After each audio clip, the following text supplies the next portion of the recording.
Welcome to Shrilakshmi option trading. ಇವತ್ತಿನ video trading psychology. Trading psychology ಅನ್ನೋದು every trader life ಅಲ್ಲಿ ತುಂಬಾ ಇಂಪಾರ್ಟೆಂಟ್. ಡಿಸಿಪ್ಲಿನ್ ಬಂದ್ಬಿಟ್ಟು not only trading, personal life ಅಲ್ಲಿ ಸಹ ನಮ್ಗೆ ಡಿಸಿಪ್ಲಿನ್ ಅನ್ನೋದು ತುಂಬಾ ಇಂಪಾರ್ಟೆಂಟ್. ಸಪೋಸ್ ನಾವು ಒಂದು ಕಂಪನಿಗೆ ಹೋಗ್ತಾ ಇದೀವಿ ಅಂತ ಅನ್ಕೊಳ್ಳಿ, 9 o'clock ನೀವು ಖಂಡಿತ ಪಂಚ್ ಆಗ್ಬೇಕು, ಹೌದಾ? ಸಪೋಸ್ ನೀವು 10 o'clock ನಾವು ಪಂಚ್ ಆಗ್ತೀವಿ ಅಂತಂದ್ರೆ HR ಅವರು ನಿಮ್ಗೆ ಹಾಫ್ ಡೇ LOP ಆಗ್ತಾರೆ, ಹೌದಾ? ಅದೇ ರೀತಿ ಟ್ರೇಡಿಂಗ್ ಮಾಡ್ತಾ ಇದ್ರು ಸಹ ಸೇಮ್ ಅದೇ ರೀತಿ ನಾವು ಡಿಸಿಪ್ಲಿನ್ ಆಗಿರ್ಬೇಕು. ಅವಾಗೆ ನಮಗೆ ಸ್ಯಾಲ್ರಿ ತರ ಪ್ರಾಫಿಟ್ ಬರ್ತದೆ ಮಾರ್ಕೆಟ್ ಅಲ್ಲಿ. ಡಿಸಿಪ್ಲಿನ್ ಅನ್ನೋದು ತುಂಬಾ ಇಂಪಾರ್ಟೆಂಟ್. ನಮ್ಮ ಹತ್ರ 50,000 ಕ್ಯಾಪಿಟಲ್ ಇದೆ ಅಂತ ಅನ್ಕೊಳ್ಳಿ. ಆ 50,000 ಕ್ಯಾಪಿಟಲ್ಗೆ ಡೇ ಟಾರ್ಗೆಟ್ ಬಂದ್ಬಿಟ್ಟು 4,000 ಪ್ರಾಫಿಟ್ ಇರಬೇಕು, ಲಾಸಸ್ ಬಂದ್ಬಿಟ್ಟು 2,000 ಇರಬೇಕು. ಓಕೆನಾ? ಮತ್ತೆ ಇದು ಯಾವ ರೀತಿ ಡಿಸಿಪ್ಲಿನ್ ಆಗಿರ್ಬೇಕು ಅಂತಂದ್ರೆ, ಸಪೋಸ್ ನೀವು ಇಂಟ್ರಾಡೇ ಅಲ್ಲಿ ಟ್ರೇಡಿಂಗ್ ಮಾಡ್ತಿರಲ್ವಾ, ಅದರಲ್ಲಿ ಪರ್ ಡೇಗೆ ಬರೀ 2 ಟ್ರೇಡ್ಸ್ ಮಾತ್ರ ಮಾಡಬೇಕು. ಅದು ಲಾಸ್ ಆದ್ರೂ ಆಗ್ಲಿ, ಪ್ರಾಫಿಟ್ ಆದ್ರೂ ಆಗ್ಲಿ. ಫಸ್ಟ್ ಟ್ರೇಡ್ ಅಲ್ಲಿ ನಿಮಗೆ 4,000 ಪ್ರಾಫಿಟ್ ಬಂದ್ರೆ ಸೆಕೆಂಡ್ ಟ್ರೇಡ್ ಮಾಡಕ್ಕೆ ಹೋಗ್ಬಾರ್ದು. ನೀವು ಡಿಸಿಪ್ಲೈನ್ ಆಗೇ ಇರಬೇಕು. ಅವಾಗೆ ನೀವು ಲಾಂಗ್ ಟರ್ಮ್ ಅಲ್ಲಿ ಮಾರ್ಕೆಟ್ ಅಲ್ಲಿ ಟ್ರೇಡಿಂಗ್ ಮಾಡಕ್ ಆಗತ್ತೆ.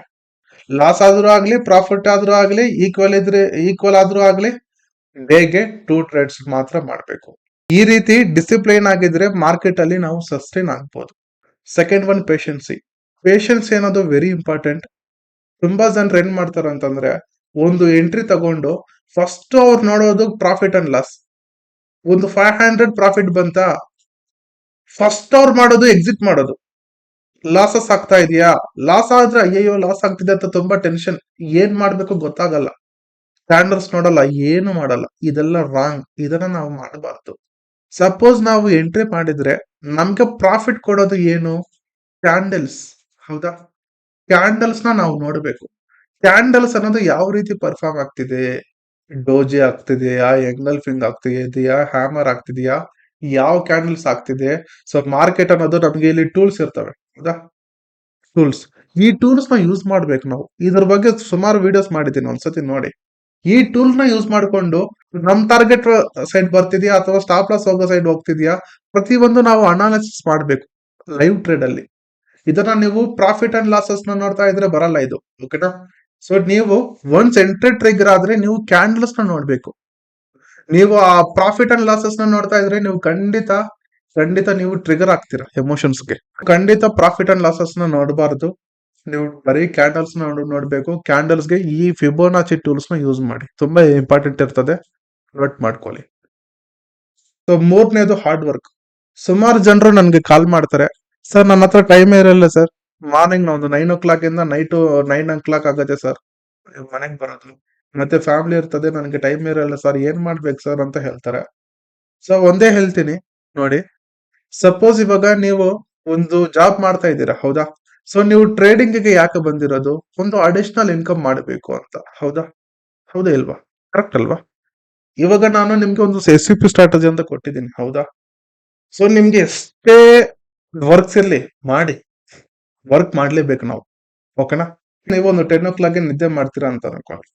ಇವಾಗ ಈ 10 o'clock ಇಂದ ಒಂದು 11:30 ವರೆಗೂ ಟ್ರೇಡಿಂಗ್ ಗೆ ಟೈಮ್ ಕೊಡಿ. ಟ್ರೇಡಿಂಗ್ ಚಾರ್ಟ್ಸ್ ನ ನೋಡಕ್ಕೆ ಟೈಮ್ ಕೊಡಿ. ತುಂಬಾ ಇಂಪಾರ್ಟೆಂಟ್ ಇದು, ಓಕೆನಾ? ಸುಮಾರು ಜನರು ತಪ್ಪು ಮಾಡೋದು ಏನು ಅಂತಂದ್ರೆ, 3:30 ಆದ್ಮೇಲೆ ಮಾರ್ಕೆಟ್ ಅವರ್ಸ್ ಆದ್ಮೇಲೆ ಚಾರ್ಟ್ಸ್ ನೇ ನೋಡಲ್ಲ. It's a big mistake, blunder mistake ಇದು. ಇದನ್ನ ಮಾಡಬೇಡಿ ಖಂಡಿತ. ಒಂದು 10 o'clock ಇಂದ ನಿಮ್ಗೆ ಯಾವಾಗ ಫ್ರೀ ಇರ್ತದ ಅವಾಗಿಂದ ಅಟ್ಲೀಸ್ಟ್ 1 hour ಆದ್ರೂ ಬ್ಯಾಕ್ ಟೆಸ್ಟ್ ಮಾಡಿ. ನಾನು ಇವಾಗ ಸಪೋಸ್ ನಮ್ಮ ಸ್ಟೂಡೆಂಟ್ಸ್ಗೆ ನಾನು ಒಂದು SCP ಸ್ಟ್ರಾಟಜಿ ಅಂತ ಕೊಟ್ಟಿದ್ದೀನಿ. ಇವತ್ತು ಎಷ್ಟು ಟಾರ್ಗೆಟ್ ಹೋಗಿದೆ, ಎಷ್ಟು ಲಾಸಸ್ ಆಗಿದೆ, ಯಾವ ರೀತಿ ಹೋಗ್ತಾ ಇದೆ, ಟಾರ್ಗೆಟ್ ಹೋಗ್ತಾ ಇದ್ರೆ ಏನಾಗ್ತಿದೆ, ಸ್ಟಾಪ್ ಲಾಸ್ ಹಿಟ್ ಆಗ್ತಾ ಇದ್ರೆ ಯಾಕೆ ಸ್ಟಾಪ್ ಲಾಸ್ ಹಿಟ್ ಆಗ್ತಿದೆ, ಈ ಟೂಲ್ಸ್ ನ ಯೂಸ್ ಮಾಡ್ಕೊಂಡು ಟ್ರೈ ಮಾಡಿ. ಟೆಕ್ನಿಕ್ ನ ಹಾರ್ಡ್ ವರ್ಕ್ ಮಾಡಿ, ಟೆಸ್ಟ್ ಮಾಡಿ.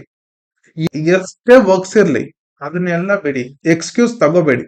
ನಿಮ್ಮ ಹತ್ರ ಇರೋ ಟೆಕ್ನಿಕ್ ನ ಎವ್ರಿ ಡೇ ನೀವು ಬ್ಯಾಕ್ ಟೆಸ್ಟ್ ಮಾಡ್ಬೇಕು. ಅದೇ ನಿಮ್ಗೆ ದುಡ್ಡು ಕೊಡೋದು, ಕಾನ್ಫಿಡೆಂಟ್ ಕೊಡೋದು, ಆಯ್ತಾ? ಸೊ ಈ ನಿಮ್ಗೆ ನೀವು ಎಕ್ಸ್ಕ್ಯೂಸ್ ತಗೋಬೇಡಿ. ಸೊ ಹಾರ್ಡ್ ವರ್ಕ್ ಅನ್ನೋದು ತುಂಬಾ ಇಂಪಾರ್ಟೆಂಟ್. ಸೊ ಎವ್ರಿ ಡೇ ನೀವು 1 hour ನೀವು ಚಾರ್ಟ್ಸ್ ನೋಡಿ, you can see miracles in stock market. ನಿಜ, so it's work for me. Okay, fourth one, sacrifice. Very important. Everyone have a works. So works ನ complete ಮಾಡ್ಕೊಳ್ಳಿ. So entertainment ಬೇಕು ನಮಗೆ life ಅಲ್ಲಿ. So reels ನೋಡಿ, YouTube videos ನೋಡಿ, ಏನು parties ಬೇಕು ಎಲ್ಲ ಮಾಡಿ. ಈವನ್ ಅದೇ ರೀತಿ ಮಾರ್ಕೆಟ್ಗೆ ಸಹ ನೀವು ಟೈಮ್ ಕೊಡಬೇಕು. ಸಪೋಸ್ ಇವಾಗ ನೀವು ಒಂದು ಎಂಟರ್ಟೈನ್ಮೆಂಟ್ ಗೆ ಒಂದು 2 ಅವರ್ಸ್ ಕೊಟ್ಟಿದ್ದೀರಾ ಅಂತ ಅನ್ಕೊಳ್ಳಿ, ಅದನ್ನ 4 ಅವರ್ಸ್ ಮಾಡಬಾರ್ದು. ಅಡಿಷನಲ್ ಆಗಿ 2 ಅವರ್ಸ್ ಇದೆ ಅಲ್ವಾ, ಈ 2 ಅವರ್ಸ್ ಅನ್ನೋದು ಒಂದು ಮೂವಿ ನೋಡಕ್ಕೆ ಪ್ಲಾನ್ ಮಾಡಿದ್ದೀರಾ ಅಂತ ಅನ್ಕೊಳ್ಳಿ. ಈ ಎಂಟರ್ಟೈನ್ಮೆಂಟ್ ಬೇಕಾಗಿಲ್ಲ. ಈ ರೀಲ್ಸ್ ನೋಡೋ ಅವಶ್ಯಕತೆ ಇಲ್ಲ. ಈ ಟೈಮ್ ನ ನೀವು ಸ್ಟಾಕ್ ಮಾರ್ಕೆಟ್ಗೆ ಇನ್ವೆಸ್ಟ್ ಮಾಡಿ. ಟೈಮ್ ನ ನಿಮ್ಗೆ ಎಷ್ಟೇ ಎಂಟರ್ಟೈನ್ಮೆಂಟ್ಸ್ ಇಲ್ಲಿ ಚಾಟಿಂಗ್ ಮಾಡಿ ಎಲ್ಲ ಬಿಡಿ, ಚಾಟಿಂಗ್ ಎಲ್ಲ ವಿಡಿಯೋಸ್ ನೋಡೋದು ಎಲ್ಲ ಬಿಡಿ. ಸೊ ಈ ಟೈಮ್ ನ ಬಂದ್ಬಿಟ್ಟು ಸ್ಟಾಕ್ ಮಾರ್ಕೆಟ್ ಅಲ್ಲಿ ಸ್ಯಾಕ್ರಿಫೈಸ್ ಮಾಡಿ. ಎವ್ರಿ ಡೇ ನೋಡಿ, ಬ್ಯಾಕ್ ಟೆಸ್ಟ್ ಮಾಡಿ, ಬ್ಯಾಕ್ ಟೆಸ್ಟ್ ಮಾಡಿ, ಬ್ಯಾಕ್ ಟೆಸ್ಟ್ ಮಾಡಿ, ಬ್ಯಾಕ್ ಟೆಸ್ಟ್ ಮಾಡಿ. Very very very important. ನೀವು ಇವಾಗ ಎಷ್ಟು ಸ್ಯಾಕ್ರಿಫೈಸ್ ಮಾಡ್ತಿರೋ ನಿಮ್ಮ ಟೈಮ್ ನ, ಫ್ಯೂಚರ್ ಅಲ್ಲಿ ಅದಕ್ಕೆ 100x ಅದು ತ್ರಿಬಲ್ ಕೊಡುತ್ತೆ ನಿಮ್ಗೆ ಟೈಮ್. ಓಕೆನಾ? ಸೊ ಸ್ಯಾಕ್ರಿಫೈಸ್ ಅನ್ನೋದು ತುಂಬಾ ಇಂಪಾರ್ಟೆಂಟ್. Fifth one, consistency. ಇದು ತುಂಬಾ important. So recently one of students ನನ್ನ ಹತ್ರ ಸ್ಟ್ರಾಟಜಿ ತಗೊಂಡು ನನಗೆ ಒಂದು ಕ್ವಶನ್ಸ್ ಕೇಳಿದ್ರು ಲೈವ್ ಅಲ್ಲಿ. ಸರ್, ನಾನು ಒಂದು ಪ್ರೈಸ್ ಆಕ್ಷನ್ ಯೂಸ್ ಮಾಡ್ತೀನಿ ಸರ್, ಇನ್ನೊಂದು ಸ್ಮಾರ್ಟ್ ಮನಿ ಕಾನ್ಸೆಪ್ಟ್ ಯೂಸ್ ಮಾಡ್ತೀನಿ ಸರ್. ನನಗೆ ತುಂಬಾ ಕನ್ಫ್ಯೂಸ್ ಆಗ್ತಿದೆ ಸರ್. ಈವನ್ ನಿಮ್ಮ ಸ್ಟ್ರಾಟಜಿನ ಯೂಸ್ ಮಾಡ್ತಾ ಇದ್ದೀನಿ, ತುಂಬಾ ಕನ್ಫ್ಯೂಸ್ ಆಗ್ತಿದೆ ಸರ್. ಏನ್ ಮಾಡ್ಬೇಕು ಅಂತ ಕೇಳಿದ್ರು ಅವರು. ನಾನು ಒಂದೇ ಹೇಳ್ದೆ, ಸರ್ ನಿಮ್ಮ ಹತ್ರ ಒಂದು 2 ಬೈಕ್ಸ್ ಇದಾವೆ ಅಂತ ಅನ್ಕೊಳ್ಳಿ. ಆ 2 ಬೈಕ್ಸ್ ಒಂದೇ ಸತಿ ನೀವು ಡ್ರೈವ್ ಮಾಡಕ್ ಆಗತ್ತಾ ಅಂತ ಕೇಳ್ದೆ. ಸರ್ ಇಲ್ಲ ಸರ್, ಆಗಲ್ಲ ಅಂತ ಹೇಳಿದ್ರು ಅವರು. ಯಾಕಂತ ಕೇಳ್ದೆ. ಸರ್ ಅದು ಆಕ್ಸಿಡೆಂಟ್ ಆಗೈತೆ ಸರ್. ನೀವು ಪ್ರೈಸ್ ಆಕ್ಷನ್ ಯೂಸ್ ಮಾಡ್ತಾ ಇದ್ರೆ ಪ್ರೈಸ್ ಆಕ್ಷನ್ ಮಾತ್ರ ಯೂಸ್ ಮಾಡಿ.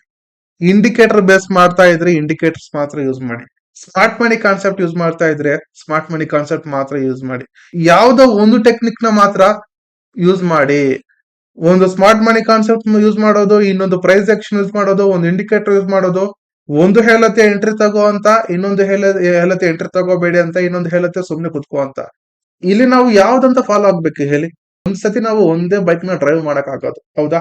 ಅದೇ ರೀತಿ ನೀವು ಟ್ರೇಡ್ ಮಾಡ್ತಾ ಇದ್ರೆ ಓನ್ಲಿ ಒಂದೇ ಸ್ಟ್ರಾಟಜಿನ ಯೂಸ್ ಮಾಡಿ. ಅದು SUP ಸ್ಟ್ರಾಟಜಿ ಆದ್ರೂ ಆಗ್ಲಿ, ಪ್ರೈಸ್ ಆಕ್ಷನ್ ಆದ್ರೂ ಆಗ್ಲಿ, SMC ಆದ್ರೂ ಆಗ್ಲಿ, ವಾಟ್ ಎವರ್ ಇಟ್ ಇಸ್. ಓಕೆನಾ? ಖಂಡಿತ ಒಂದು ಕನ್ಸಿಸ್ಟೆಂಟ್ ಆಗಿ ಒಂದೇ ಯೂಸ್ ಮಾಡಿ. ಸೆಲ್ಫ್ ಕಾನ್ಫಿಡೆನ್ಸ್ ತುಂಬಾ ಇಂಪಾರ್ಟೆಂಟ್. ಇದು trust your self. Suppose students ಗೆ ನಾನು ಒಂದು ಟೆಕ್ನಿಕ್ ಹೇಳಿದ್ದೀನಿ, ನಾನೊಂದು ಪರ್ಸನಲ್ ಟ್ರಿಕ್ ಹೇಳಿದ್ದೀನಿ. So first type of entry ಅಲ್ಲಿ ಒಂದು ಟ್ರಿಕ್ ಯೂಸ್ ಮಾಡಿದ್ರೆ ಅದು 95% ಖಂಡಿತ ಅದು ಟಾರ್ಗೆಟ್ ಆಗುತ್ತೆ. ಯಾಕೆ ಅಂತಂದ್ರೆ ನಾನು ಅಷ್ಟೊಂದು ಸತಿ ನಾವು ಬ್ಯಾಕ್ ಟೆಸ್ಟ್ ಮಾಡಿದ್ದೀನಿ, ಅಷ್ಟೊಂದು ಸತಿ ನಾನು ಲೈವ್ ಟೆಸ್ಟ್ ಮಾಡಿದ್ದೀನಿ, ಅಷ್ಟೊಂದು ಸತಿ ನಾನು ಪ್ರಾಫಿಟ್ ಮಾಡಿದ್ದೀನಿ. ಓಕೆನಾ? ಅದೇ ರೀತಿ ನೀವು ಸಹ ನಿಮ್ಮ ಹತ್ರ ಇರೋ ಒಂದು ಟೆಕ್ನಿಕ್ ನ ಮೋರ್ ದೆನ್ 100 ಟೈಮ್ಸ್ ನೀವು ಪ್ರಾಕ್ಟೀಸ್ ಮಾಡ್ತಾ ಇರಿ. ಅವಾಗ ನಿಮಗೆ ಒಂದು ಕಾನ್ಫಿಡೆಂಟ್ ಬರ್ತದೆ. ನೀವು ಟ್ರೇಡಿಂಗ್ ಮಾಡ್ತಿರಲ್ವಾ, ಅವಾಗ ಟ್ರಸ್ಟ್ ಯುವರ್ ಸೆಲ್ಫ್. ಟ್ರಸ್ಟ್ ಮಾಡಿ. ಓಕೆ, ನಾನು ಟ್ರೇಡ್ ಮಾಡ್ತಿರೋದು ಕರೆಕ್ಟೇ, ವೆಯ್ಟ್ ಮಾಡ್ತೀನಿ. ಯಾವಾಗ ಅಪ್ ಟು ವೇರ್ ಟಾರ್ಗೆಟ್ ಆದ್ರೂ ಬರಬೇಕು, ಸ್ಟಾಪ್ ಲಾಸ್ ಆದ್ರೂ ಹಿಟ್ ಆಗ್ಬೇಕು. ನನಗೆ ಸೆಲ್ಫ್ ಕಾನ್ಫಿಡೆನ್ಸ್ ಇದೆ, ನಾನು ಡಿಸಿಪ್ಲಿನ್ ಆಗಿರ್ತೀನಿ. ಇದು ತುಂಬಾ ಇಂಪಾರ್ಟೆಂಟ್. ಒಂದು ಸೆಟಪ್ ನ ನೀವು ಫಾಲೋ ಮಾಡ್ತಾ ಇದ್ರೆ ಅದನ್ನ ನೀವು ಟ್ರಸ್ಟ್ ಮಾಡ್ಲೇಬೇಕು. ಬ್ಯಾಕ್ ಟೆಸ್ಟ್ ಮಾಡಿ. ಆ ಬ್ಯಾಕ್ ಟೆಸ್ಟ್ ಅನ್ನೋದು ಇನ್ನೂ ನಿಮ್ಗೆ ಕಾನ್ಫಿಡೆನ್ಸ್ ಜಾಸ್ತಿ ಮಾಡುತ್ತೆ. ಆಯ್ತಾ? ಸೊ ಇದೇ ರೀತಿ ವಿಡಿಯೋ ಇಷ್ಟ ಆದ್ರೆ ಖಂಡಿತ ಲೈಕ್ ಮಾಡಿ, ಕಮೆಂಟ್ ಮಾಡಿ. ಇದೇ ರೀತಿ ನಿಮ್ಮ ಫ್ರೆಂಡ್ಸ್ಗೆ ಶೇರ್ ಮಾಡಿ. Thank you.